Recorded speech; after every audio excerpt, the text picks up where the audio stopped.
With the 7 main Lostbelts over and Ordeal calls starting in NA, I guess I just wanted to sit here and talk about my personal feelings and thoughts about the 7 main Lostbelts. My likes, my dislikes, which Lostbelt was my favorite, which was my least favorite. And I specifically wanted to wait a couple months after Lostbelt 7, that way I'm not affected by recency bias in regards to my feelings about it. Of course, if you guys want, comment down below your favorite Lostbelt and why. And it should probably go without saying that there will be a couple of spoilers throughout this video, so tread carefully now. Just to keep things nice and organized, we're going to do this tier list style as we usually do in this channel a lot of the times. There's going to be things that you guys are going to agree with, things that you guys are going to disagree with, and, you know, just keep it civil in the comments. You know, we all have our own preferences, you know what I mean? But as you can see here, I have everything divided into 7 tiers from least favorite and then working my way up to favorite.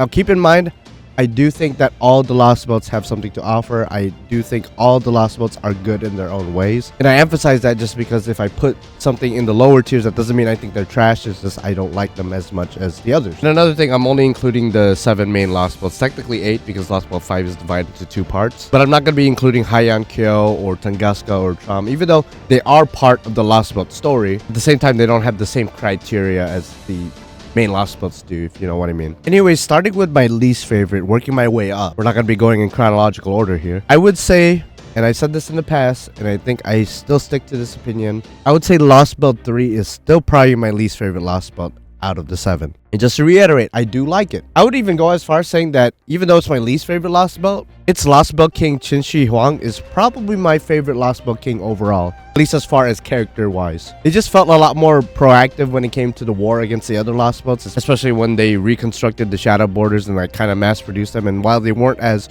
durable or as effective as the actual shadow border, they still posed enough of a threat to where it's like, okay, we gotta take this guy down, or else there's going to be an all-out war going on with interdimensional shadow board zero sailing shit going on. That, and despite Emperor Qin's rather, I guess, xenophobic intolerances, they also had a sense of honor and pretty much helped us take down their own Lostbelt after we were able to best them in battle. It's not like we beat their ass or anything like that. If I remember correctly, we just forced them to take the knee, but that was enough to show them that we had the determination as the timeline that deserves to win, I guess. And they just made for like an overall compelling character. And that's kind of where the positives end with this Lostbelt. I mean, I will say the map theme and even the battle theme are probably among the best of the Lostbelts. The Lostbelt natives, for example, didn't really care for them. I mean, that was kind of the point, right? They were all nameless. They were all expendable. That's the way Emperor Qin sort of cultivated their culture, their kingdom. But in a pretty messed up way, I didn't feel bad about taking them down. Unlike the previous 2 Lostbelts where I was like, damn,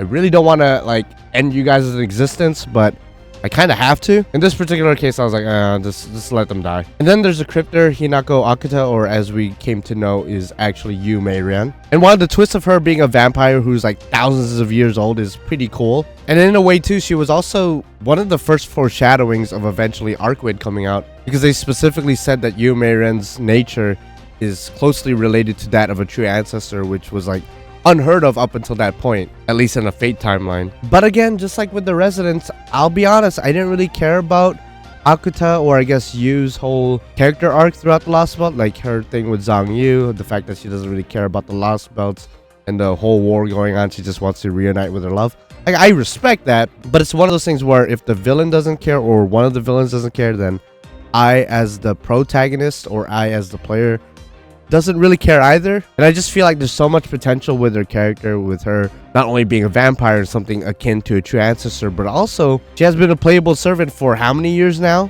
And to my knowledge, she doesn't really have like a meaningful interaction with Kadok when, you know, he eventually joins the crew, and she's not really acknowledged in the main story going forward. And the only time she's really mentioned or shown is like in a more comedic sort of role where either she's the ultimate Zhang Yu simp or she's like a tsundere senpai kind of character, which those type of things have their place in like the story or like in events or whatnot. But at the same time, she was one of the cryptors. You would think they would use her in a much more meaningful role rather than just like relegated to like this sort of comedy character, which I'm sure, you know, my Yu fans, and I like her, and then I do like her. I just think there's a lot of untapped potential there, but I know my Yu fans are probably gonna disagree with me. Hey man, agree to disagree. If Lostbelt 3 is your favorite or Yume Ren's maybe your waifu, which like it's kind of messed up because she definitely is not going to be into you because she has her man that she's very loyal to. A mad respect. But that's kind of my reasons why Lostbelt 3 is my least favorite. And then moving my way up to the next tier, I would say probably Lostbelt 2.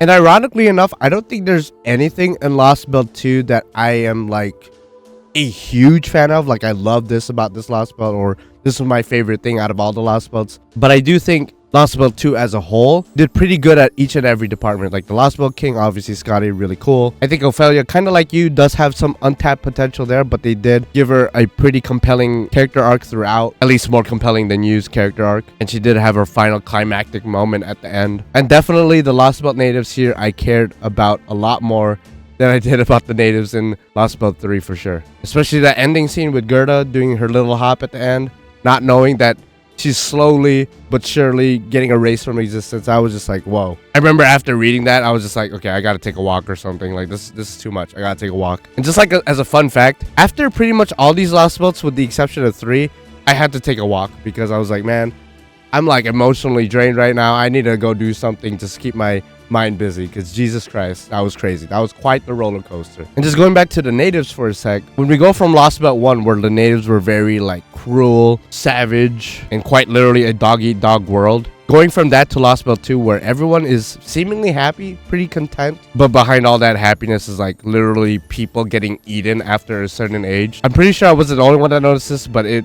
pretty much felt like Attack on Titan meets Promised Neverland kind of thing, where like everybody lived as cattle under the pretense that they were like serving their god or whatever, only to meet a pretty horrendous end, getting eaten by actual titans. And just seeing the innocence of them, especially with Gerda, getting to know her. Again, that final scene, bruh. If I were to nitpick, I would say the only thing I was kind of iffy about with Lostbelt 2 was when it came to Ophelia's love life. Like, okay, she likes Wodyne, but we don't really see them really much interact aside from like a professional manner. And then at the same time, we have Surtur, who's like super obsessed with her for some reason, like really weird. And then Napoleon, who, like, I love Napoleon in this chapter. He's an absolute Chad, especially towards the end. But then he just keeps trying to riz Ophelia. I don't know. I could have lived without that, I guess. I mean, it was kind of funny. And I guess it served a purpose to break Ophelia out of her shell. But for me, I think if they leaned more towards her friendship with Mashu and maybe dive deeper into why she's so loyal to Wodyne. They did kind of touch upon those things, but I wish they fleshed it out more. I think if they did that, this Lostbelt would be in probably like a tier higher maybe. But otherwise, I don't really have much to complain about this Lostbelt. I think it was a perfectly fine chapter. Following up Lostbelt 1 was very difficult, so I commend them for at least giving us a pretty good chapter. Not like amazing, not like great, certainly not perfect, but still good enough. I would say, oh man, but I think Lostbelt 4 for me is probably my next one. And I hate to put it on the lower end of my tier list for the Lostbelts, because I'm gonna be honest, I think out of all of them, I think this one has like the saddest ending of them all. All of them have sad endings to differing degrees, right? But Lostbelt 4 is just on another level. You know, I said I had to take walks after each Lostbelt besides Lostbelt 3.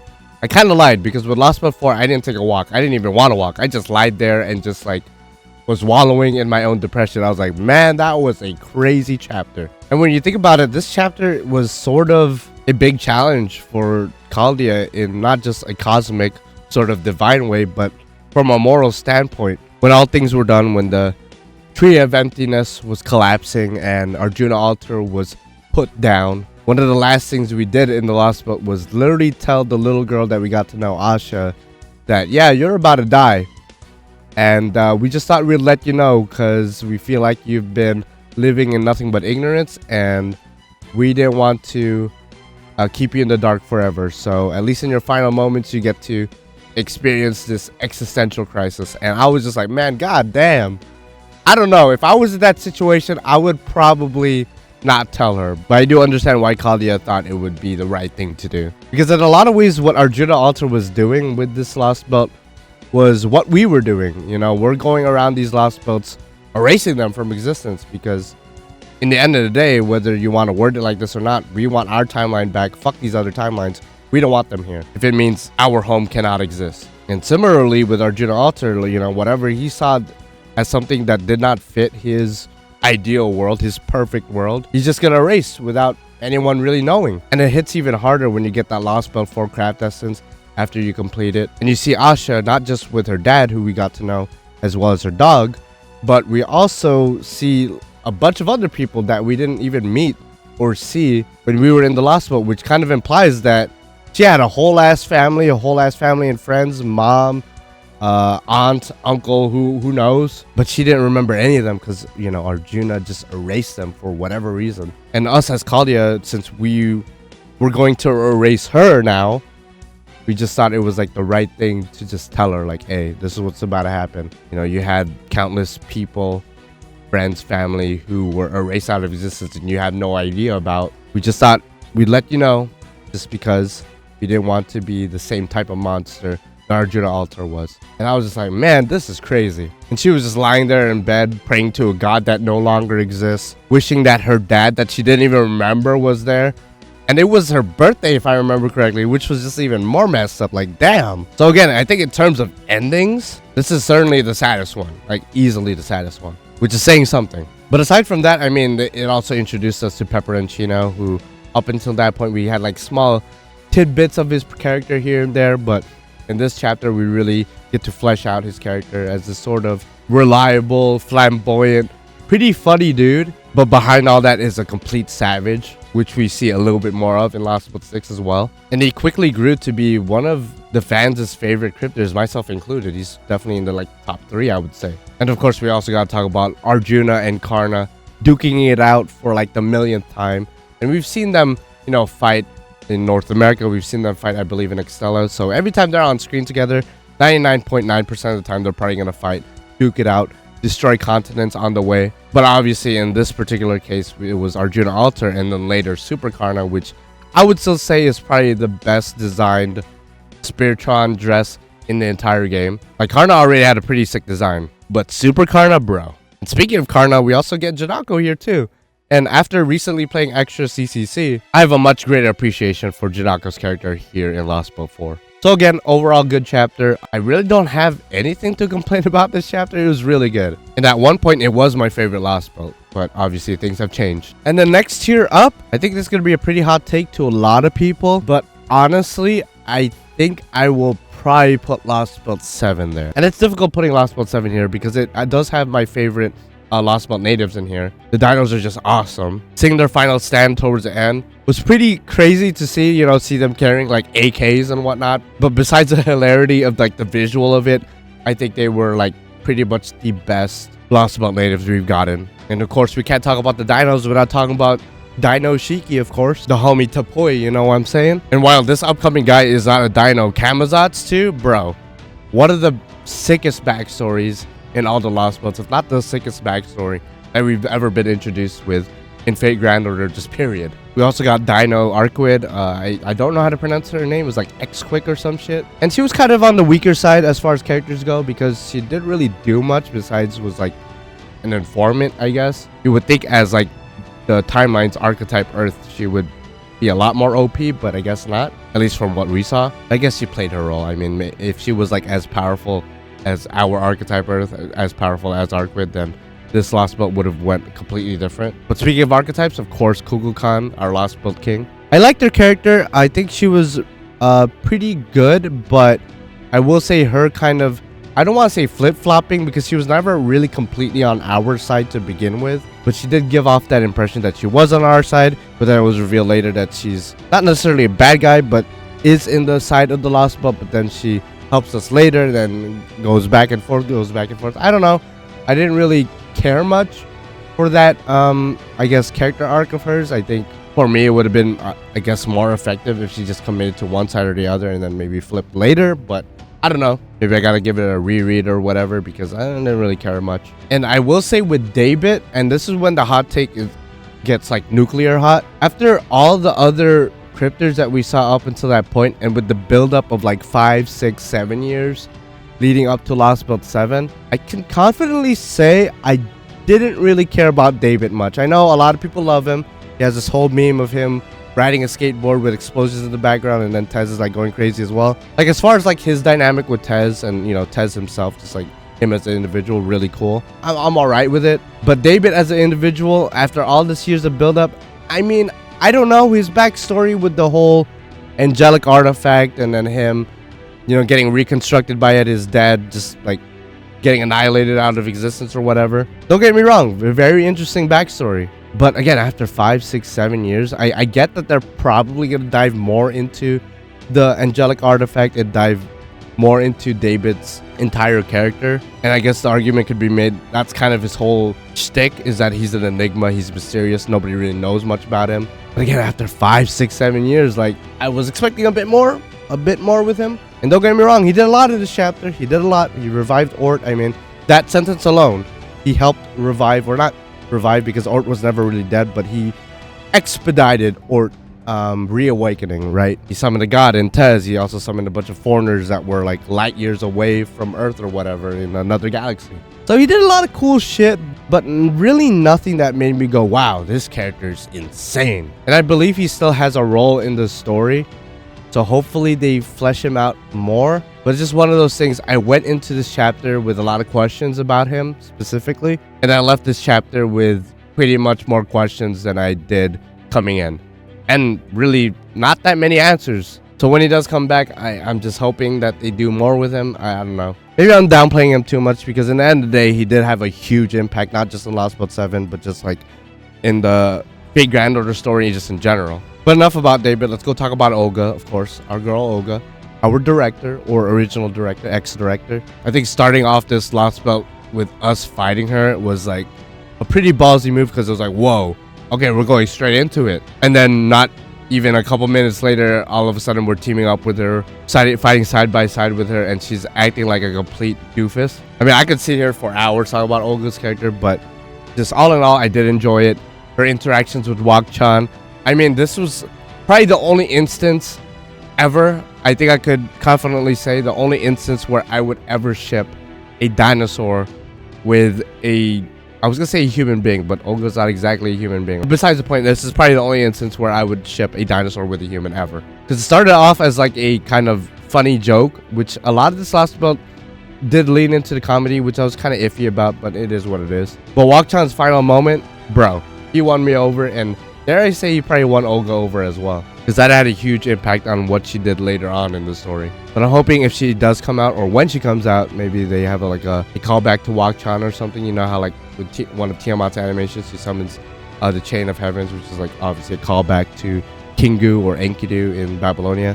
Hopefully maybe Olga summons like a spirit of Wak-chan or something. I think that would be pretty cool. I don't know. But that's neither here nor there. That's pretty much my feelings about Lostbelt 7. The only things I was kind of iffy about was David, I guess, and Kukulkan. Otherwise, pretty cool. I just realized I didn't even talk about Ort. Like, that's probably one of the bigger things I should probably talk about. But in regards to Ort, did he live up to the hype? Because for pretty much decades, we were all wondering, like, what would an Ort fight look like? Not just within Fate necessarily, but like just Type Moon in general, because he's been kind of like the boogeyman of the Type Moon universe, you know? We've heard his name said here and there. There were a couple of character sheets here and there, but we don't actually see him up until now, or at least some kind of variation of him, because this is technically a Lostbelt version of him. And I think in a lot of ways he did live up to the hype. He was quite terrifying, and one of the only, I guess, entities confirmed to be able to just outright destroy the planet, like blow it up, not just like destroy a texture or a layer of the planet, but just like outright blow it up. So he was a pretty big deal if we didn't stop him. And even when we did stop him, he was like, nah, fuck that, I'm coming back. And then he came back as a servant.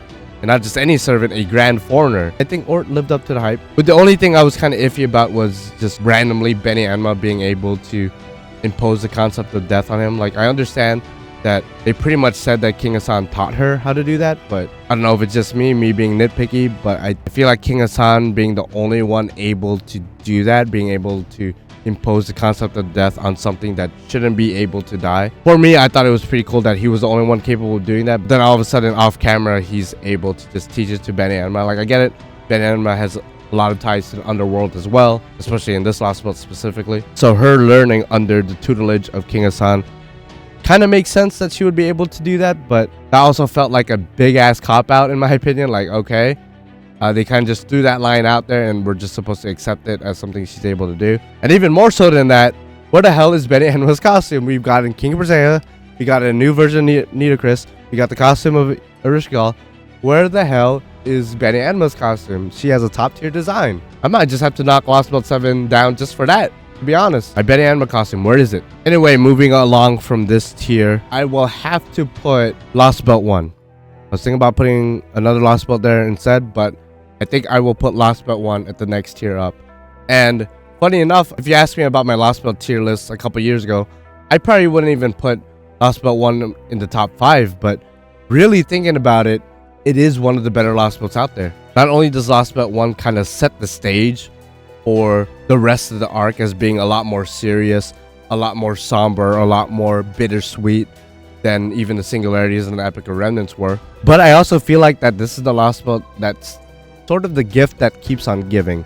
It's something that has aged like fine wine over the years. And without getting into too much detail, especially with somebody like Kadok, you know, we see his character arc throughout this Lostbelt where he has this low self-esteem, he's kind of like an underdog and he wants to prove his worth. And by the end of the Lostbelt, he kind of has that confidence. But then even beyond this Lostbelt, we see him build up to the character he is right now. And again, I don't want to get into like Ordeal called spoilers or whatever, but if you guys know, you guys know. Of course, we can't talk about him without talking about Anastasia, his whole dynamic with Anastasia. I mean, just completely wholesome. The fans just want to see them together. And their romance was pretty much the only romance I cared about throughout these Lostbelts. Again, we had the romance with Ophelia and her whole thing going on, and then obviously with Zhang Yu and Yu Mei Rin. But I think Kadok and Anastasia, they probably take the cake for me. And if you also include the prologue with Lostbelt 1 by extension, Anastasia freezing Kaldias, again, that's a big deal now that we know what we know now. But I think the biggest impact that this Lostbelt has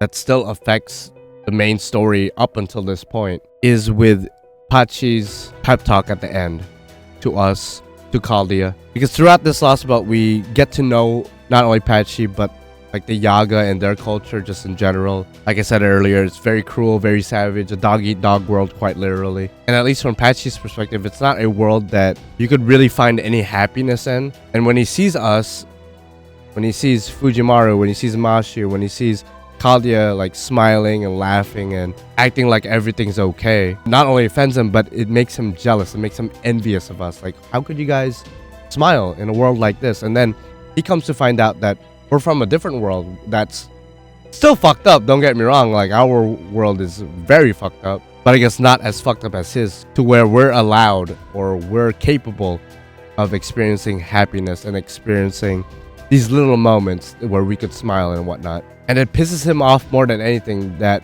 when Kaldia finds out, once the Tree of Emptiness is cut down, once the Lostbelt King is defeated, once everything is resolved, that the Lostbelt and its residents will all disappear, will all cease to exist. And at that point, it's a big moral dilemma, because up until that point, we as Kaldia, we were protecting the Yaga, we were rescuing them, we were protecting them from Ivan the Terrible and Ivan the Terrible's minions. Obviously, we befriended Pachi, and even though he betrayed us at some point, we still pretty much forgave him and accepted him. And then all of a sudden, we're told that it was all pretty much for nothing. These people that we protected, these people that we got close to, they're gonna die no matter what we do. And it got to the point where the master, Fujimaru Ritsuka, Gudako, they actually find themselves giving up. Like, they don't want to go through with it. They don't want to cut down the Tree of Emptiness. They don't want to defeat Ivan the Terrible. They don't want to effectively kill everybody that we worked so hard to protect. The main character gives up at this moment, which is kind of crazy when you think about it. They went through the 7 singularities. They went through Solomon. They went through the Epic of Remnants. And this is what stops them. This is what prevents them from going forward. This is what gets them to effectively give up. And right then and there, that could have been the end of the journey. We would have died right there. Kaldia would have got defeated. We would have been wiped off the face of the planet. And then God knows what would have happened from then on. But we were mentally defeated. We, as the main character, we were actually defeated. But here comes Pachi, you know, the guy who is pissed off at us, the guy who is envious of us. In his dying moments, he literally looks us eye to eye, man to man, or I guess man to woman, or dog to man, or whatever. He looks at us eye to eye and basically tells us, hey, you better get the fuck back up and fight for your world, because if you're gonna lose to a world like this, a world where we cannot smile, a world where we cannot find happiness, a world that honestly sucks ass, then you could kiss my furry ass. And he basically snaps us out of it and basically puts things into perspective for us, because as we go through each Lost Belt, we start to find out that all these Lost Belts in their own different ways are very messed up worlds that we have to rationalize in our head that, like, okay, we're putting it out of its misery. And even more so than that, we are fighting for our world.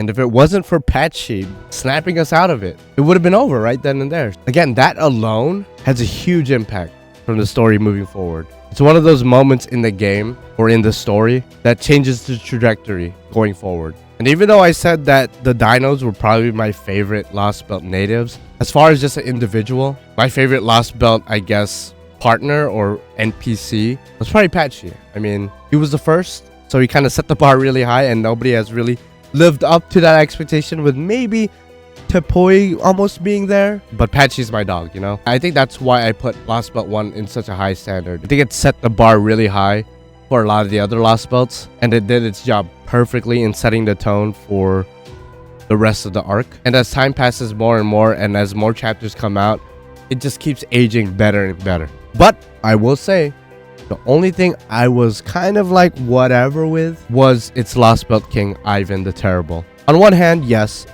it's the first Lost Belt, so it sets the tone as that it has the benefit of being the first, but it also has the detriment of being the first in the sense that this is our first look at a Lost Belt King. And for me, Ivan the Terrible not really being shown up until the very end kind of hurts his aura in a way. Like, I get it, they were name dropping him, they were saying like he's super powerful, he's super big, super monstrous, and they were kind of building him up. And yeah, he does appear monstrous, he does appear very powerful. His Thunderbolts are apparently as strong as Zeus's Thunderbolts, but in my opinion, he's just kind of lackluster, I guess. And then going forward with the other Lost Belts, where we fight gods, we fight these crazy beings. Going back and looking at Ivan Terrible, is like, okay, he's a big elephant man that could summon lightning. Again, I get it, his lightning is as strong as Zeus's, but you know, Zeus also has anti-solar system noble phantasm, so I mean, having lightning as powerful as Zeus's isn't really that impressive in hindsight. Anyway, besides Ivan the Terrible being somewhat underwhelming, the rest of Lost Belt was great. So now we are between Lost Belt 5 and Lost Belt 6, which I'm sure a lot of people were probably expecting. I mean, these are typically the two Lost Belts that people hold in such a high regard. And again, for simplicity's sake, I will keep Lost Belt 5 Part 1 and Part 2, Atlantis and Olympus, together. And I know that's probably not the right way to do it, because they are completely different chapters, even from a tone perspective, very different. But it's one of those things you can't have one without the other. But regardless, I think the next Lost Belt up, taking in second place for me, is Lost Belt 6. And you don't need me to tell you how good Lost Belt 6 is. Some people call it peak Nasu writing. Some people even call it peak fiction. That might be too far. But I could certainly see why a lot of fans see it as like the best that FGO, the best that even Type Moon has to offer, among the best. And pretty much the only reason I am not putting it at my favorite spot is because even though it is a Lost Belt, it doesn't feel like a Lost Belt. And I'm not saying that as like a bad thing or a good thing. That's just like a matter of fact kind of thing. For the most part, it's a pretty self-contained story, which again isn't a bad thing and it isn't a good thing. It's just, it is what it is. And for me, what makes Lost Belt 5 the top spot is because everything up until that point, from Lost Belt 1 to Lost Belt 4, everything builds up to Lost Belt 5. And once we get there, it is a mission to take down. A mission to take down Wodime. A mission to take down the Olympians. A mission to take down even just Artemis, who's just one of the many gods that we do face in Lost Belt 5. And it truly feels like a struggle throughout the journey. Whereas with Lost Belt 6, yes, it is a Lost Belt. It does have connections, especially a direct connection to Lost Belt 5, for example, with, you know, Morgan being responsible in a lot of ways for taking down Lost Belt 5. In my opinion, Lost Belt 6 feels like that really, really, really good filler arc in a really big anime that is arguably better than the main story arcs. But in the end of the day, it's not really that relevant to the grand scheme of things. Now, don't get me wrong, in Lost Belt 6's case, as opposed to like the filler arcs in anime, this chapter is very important, since it's within this chapter that we get the essence of Excalibur, the essence of the Sacred Sword that we've pretty much been using since we got it, especially in Lost Belt 7 against Ort. So without Lost Belt 6, we wouldn't have that as a weapon. So again, it is important to the main story, don't get me wrong, it is very important. So I know my explanation is a little bit weird because it's not like I'm saying anything inherently bad about it. Like, it's honestly, it's kind of hard for me to find something bad to say about it, which is why I'm saying it's not necessarily a bad or a good thing, but it's just its own self-contained story. That's all it is. It's hard to rate it as a Lost Belt when it doesn't feel like a Lost Belt, when it stands out way too much. And yeah, I could sit here and talk about Morgan and the Fairy Knights all day long. We all know them. We all love them, right? I could sit here and talk about Oberon all day, all night. You guys know him, and you guys love him as well.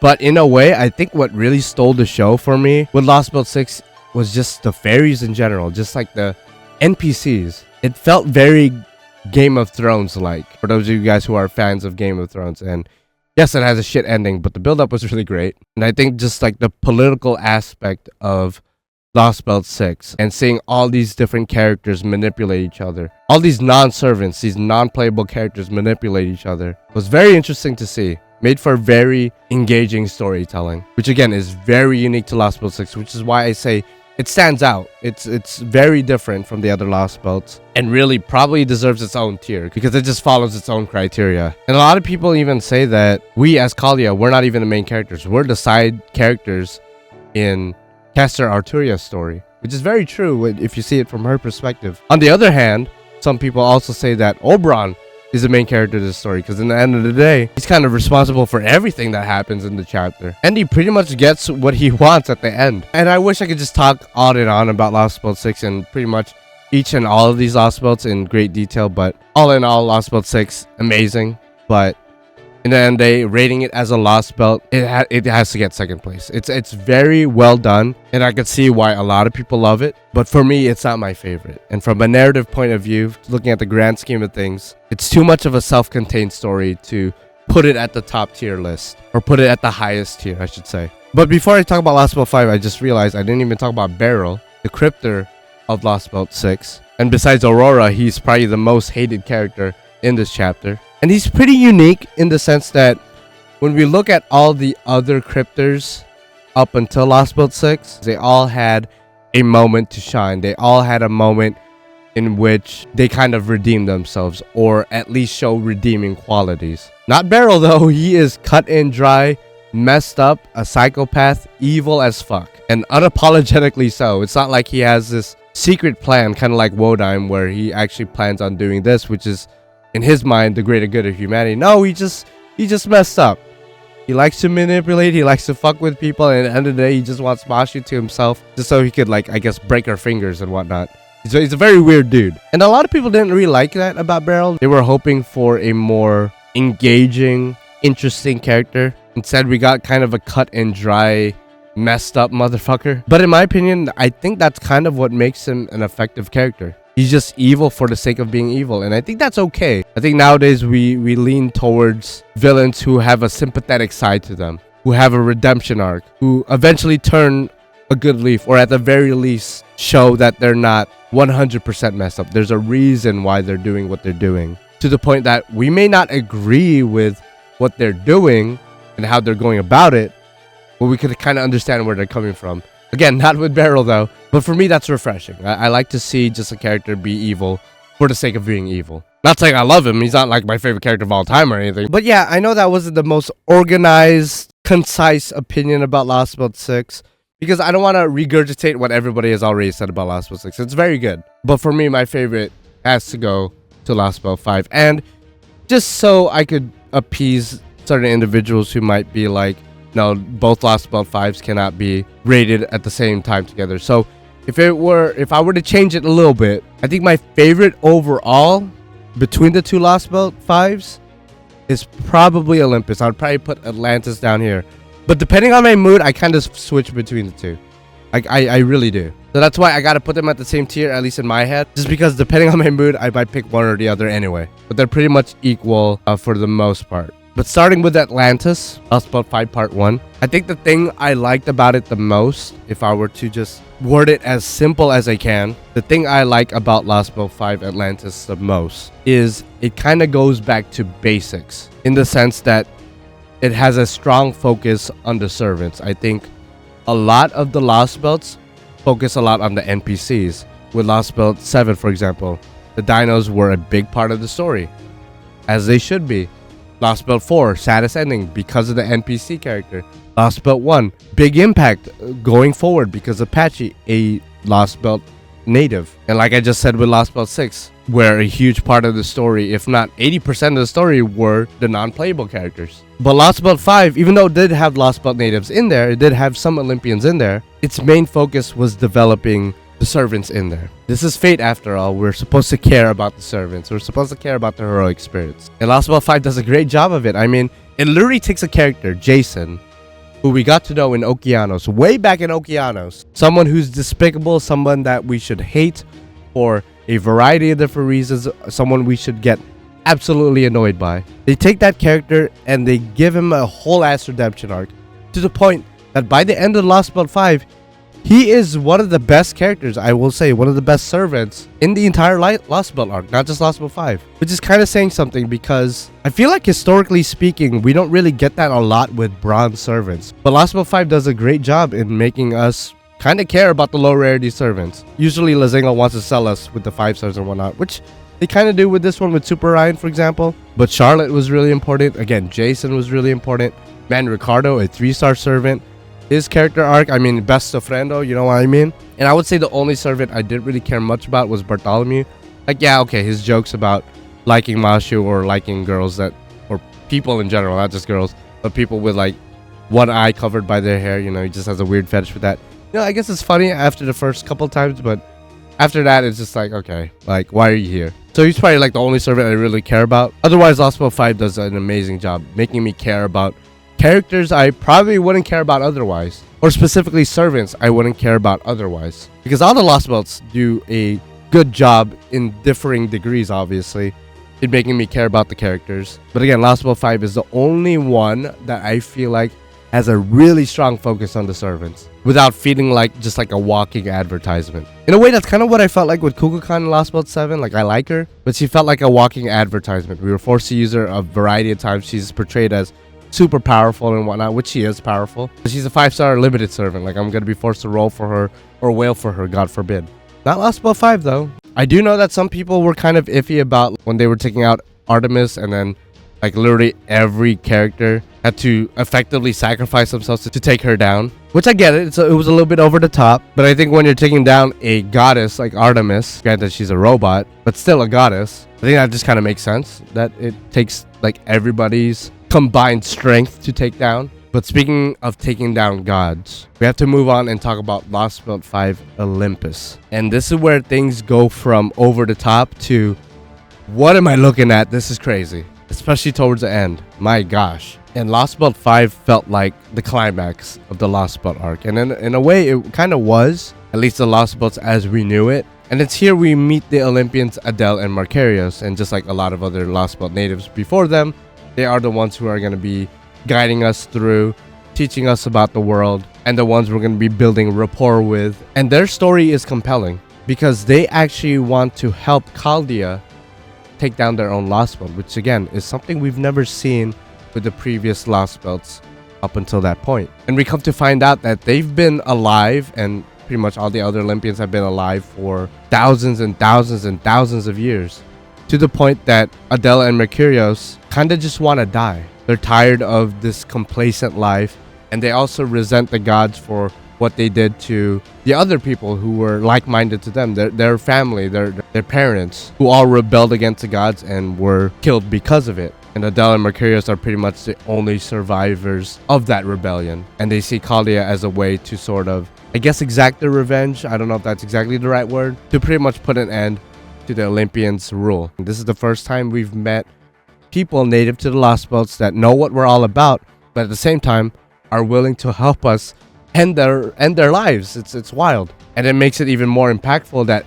in the end of the day, when they get what they want, when Zeus is defeated, when Wodyme is gone, when the Tree of Emptiness has been destroyed, when Chaldea is on their way out, Adele and Mercurios, even though they got what they wanted, what they were fighting for God knows how long, they shed tears, kind of wishing that they could at least live a little bit longer to enjoy this new sense of freedom, this new sense of progression. Because for a long time, every day was pretty much the same. Everything was complacent. So they wish they could at least have a couple moments more to see a new day, but unfortunately that's not going to be the case for them. So if Patchy is my favorite as far as Lostbelt natives go, and Topoi is like my second, I'd probably put Adele and Mercurios maybe third, just because their story and their background was pretty compelling. Speaking of compelling storylines, I mean Wodime, dude. Wodime's backstory, where he used to be this sort of arrogant prodigy that pretty much got everything he wanted, and not because they were given to him, but because he earned it. He did have the talent, but that made him pompous. That made him look down on others. It also made him an enemy to other mages, including his own father. You would think, as his father, he would be proud of Wodime and push him forward to be a better mage than himself, but he was, just like most mage families out there, he was pretty fucked up and didn't want to get his position taken from him. He decided to hire assassins against him, and Wodime survived.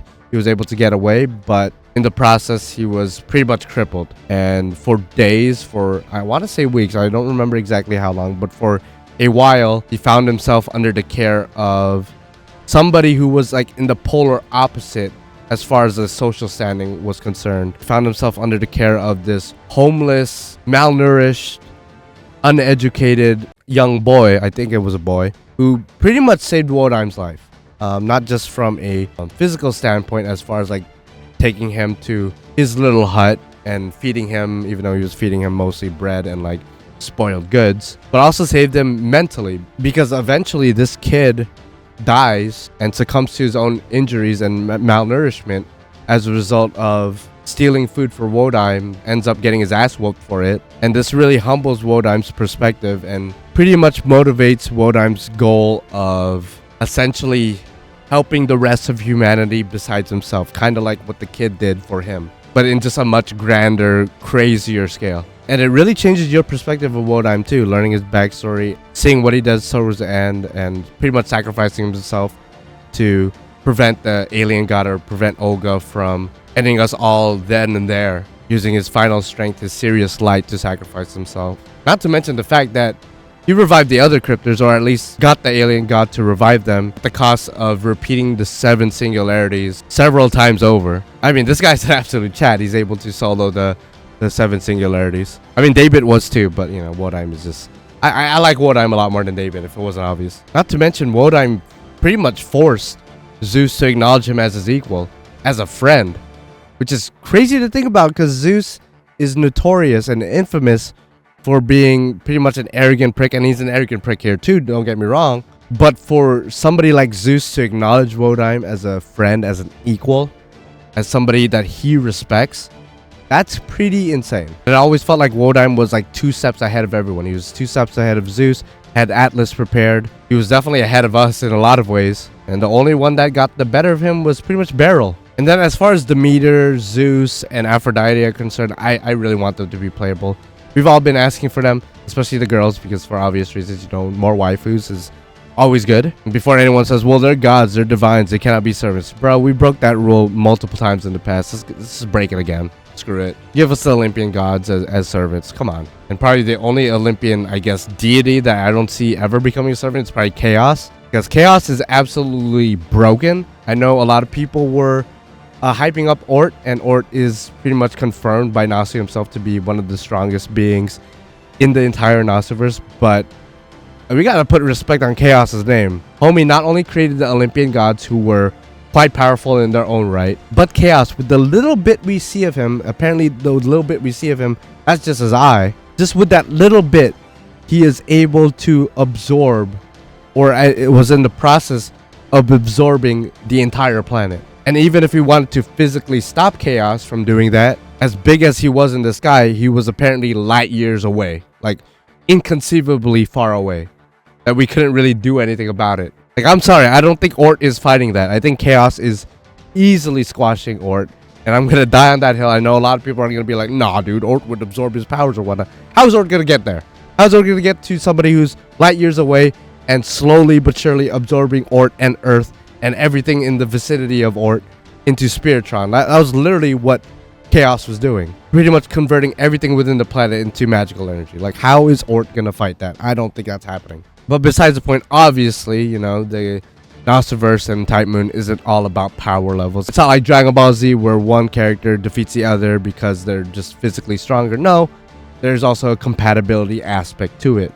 And that's why Musashi is able to pretty much defeat Chaos. I wouldn't say defeat in the way of like is physically able to kick Chaos's ass. If Chaos was to physically face Musashi one-on-one, it wouldn't even be a contest. But as far as the rift that Chaos opened to absorb Earth, Musashi is able to close it up. And I know a lot of people kind of have an issue with that, apparently. They think it's kind of an ass pull and just another way to make Musashi look good, which I'm not going to argue. It made her look really good. And at the same time, I also wouldn't argue that it is kind of an ass pull. You know, this really powerful being that is probably the strongest Nasuverse being outside of like the Servant verse characters that we've ever seen, gets defeated by a dual-wielding swordswoman. Like, I mean, but again, it's a compatibility thing. She just so happened to have the ability to close that rift that not even Grand Lance or Romulus would have been able to do. But I mean, come on, I literally said it earlier. Betty Anma learning how to inflict the concept of death. Really?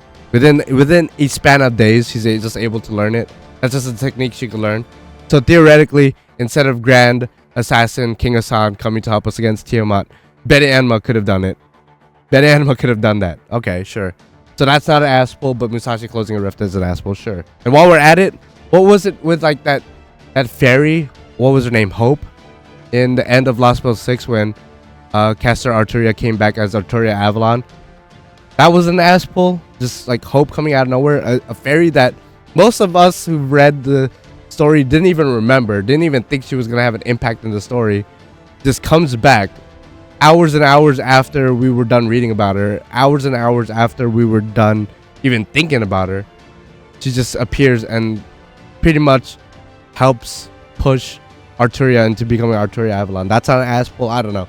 I feel like all the Lostbelts, every Nasuverse story, if not most stories out there, have probably ass pulls. But a lot of people are very hypercritical about Musashi and what she did at the end of Olympus. But for me, as a Musashi fanboy, as a Musashi simp, hey, I'm 100% okay with what she did. But anyway, done with my little rant there. That is the reason why I put Lostbelt 5 on the top tier. And that is my reasons why all these Lostbelts are in the following tiers, with Lostbelt 3 being in the lowest, Lostbelt 2 following, Lostbelt 4 following, and then Lostbelt 7. That might be a hot take. I know a lot of people really love Lostbelt 7, but I think it being in the middle tier makes sense for me. Lostbelt 1, just one of the more impactful Lostbelts that just ages beautifully. Lostbelt 6, again, pound for pound, probably as a standalone story, is the best Lostbelt from a narrative point of view. But as far as feeling like a climactic, living up to expectations from what they were building up to, I think Lostbelt 5 as a whole just ticks all the right boxes for me. Yes, they had their flaws, just like all the other Lostbelts have their flaws. But for me, in my taste, Lostbelt 5 is an easy win for the top list as far as my favorite Lostbelt. So again, comment down below. Let me know what you think about my tier list. If you agree, if you disagree. You most likely do disagree. I see a lot of people disagreeing with some picks here, especially going towards the top. But comment down below. Let me know your favorite Lostbelt like I asked earlier. And if you want to make your own little tier list from least favorite to most favorite, feel free to do that as well. I'm very interested in reading those comments. Like the video if you like it, dislike it if you dislike it, and subscribe to become a supporting character to be the main character, because without you guys, I'd be the only character, and that would suck. And with that, we are going to be moving on to Ordeal Call 1. And I should be live streaming that. And I'll see you guys next time. Bye-bye.